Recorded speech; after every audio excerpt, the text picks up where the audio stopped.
Hello, this is Dr. Wickham Simons, and I'm answering questions or common questions that I get about GLP-1s, and probably the most common question that I get is about side effects.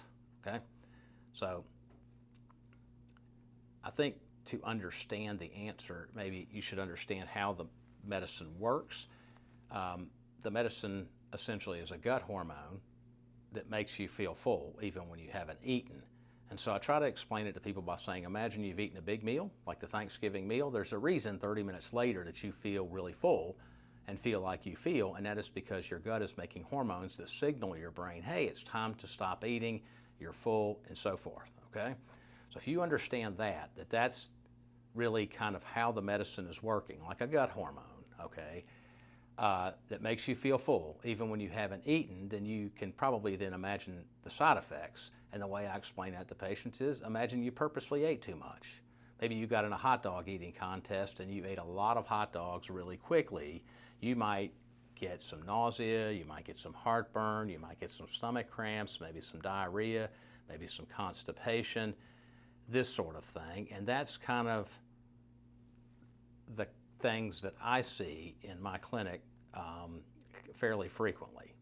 I see mild, intermittent nausea that's, doesn't keep people from using the medication, but they do take note of it. Mild, intermittent heartburn, sometimes some constipation, and that is particularly true if you're not drinking enough water, and sometimes some intermittent mild stomach cramping.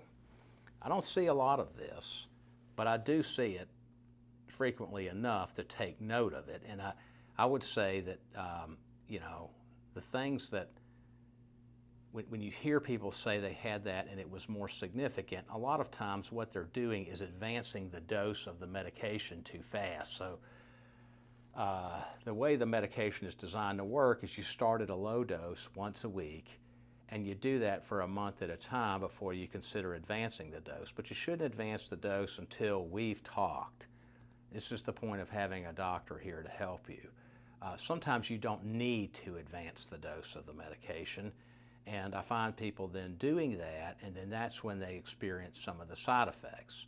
So if you're a patient, you're watching this video, or considering being a patient, I'd love to see you back before you advance the dose.